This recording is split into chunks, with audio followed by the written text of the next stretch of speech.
Hey everybody, so today I'm going to be doing the next video in the exclusively pumping series here on my channel. Today we're going to be talking about how to make sure that you're getting as empty as possible when pumping.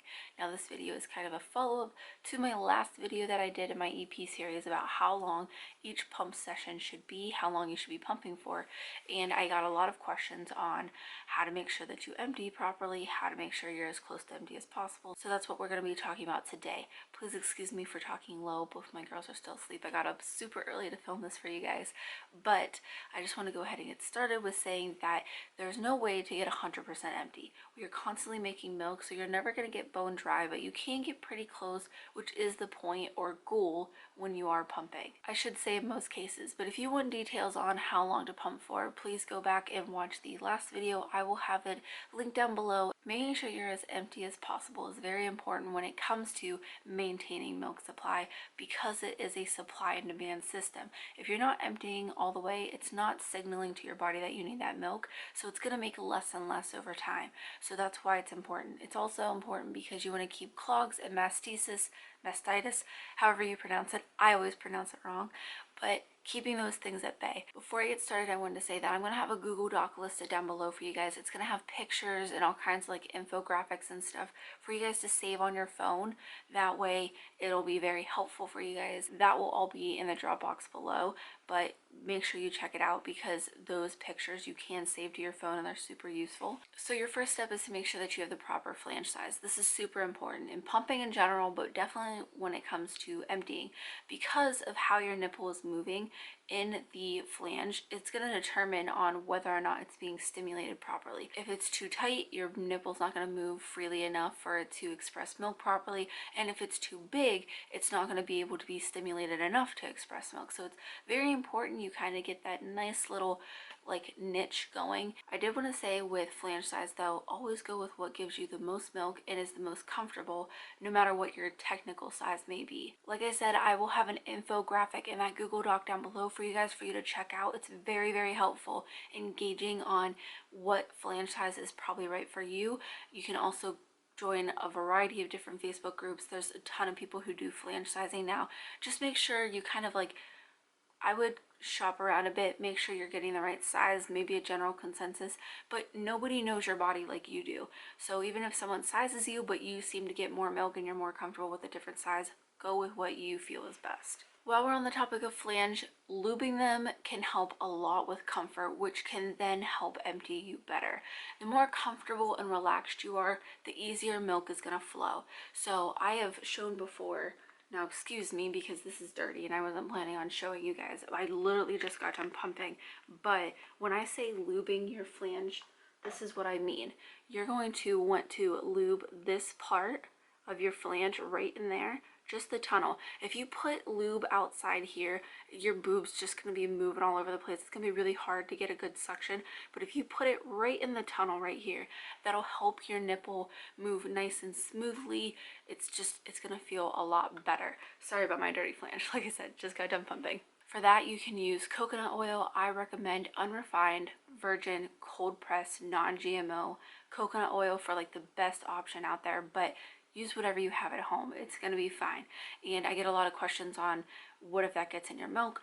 I fortified my daughter's milk with coconut oil for weight gain issues, and I feel like the amount it would get in your milk would be so minuscule, but even that, it's very beneficial. It's not going to harm your baby in any way, shape, or form, as long as they don't have a coconut allergy. Then I wouldn't even suggest coconut oil in the first place. If you don't have coconut oil or you need something to last you until you can get coconut oil, you can also try olive oil, which I feel like most people have in their home for cooking. Now the next thing to look at is your breast pump. One of the most important things I think you can have on a breast pump is two-phase expression. This mimics baby's natural sucking pattern. It's where it goes really fast at first and then it does more long drawn out sucks. This is to stimulate milk at first, and then the long and drawn out ones is to express milk. Now, not all breast pumps offer this, unfortunately, but you can replicate it by turning the suction a little bit more down in the frequency really high up, and then going a little bit down in your frequency, and then going a little bit up in your suction. So if you do not have two-phase expression, that's how you can mimic it. But if you do have a pump that has two-phase expression, hitting that letdown button when you seem to be struggling to empty can be super useful. Now the next thing is making sure that you have a pump that works for you. One of the questions I get a lot is, what is the best breast pump? And I can't say what that is for everybody because there are so many different things to each breast pump. They all feel different. Everybody needs a different thing. Me personally, I need a very high suction and a decently high frequency rate.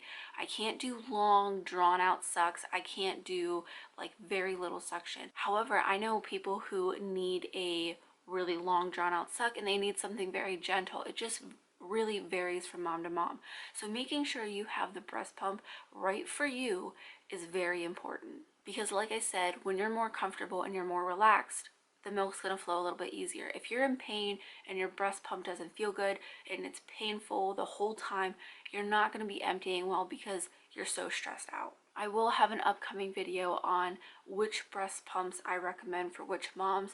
I'm just trying to like try out as many as I can before I make that video, because I know the second I make it, a new pump will come out and a new one and a new one, and I want to try and put as many as I can in that video, so it's kind of all inclusive for moms to kind of go to one video. The next thing is to make sure that you're using enough suction that you need.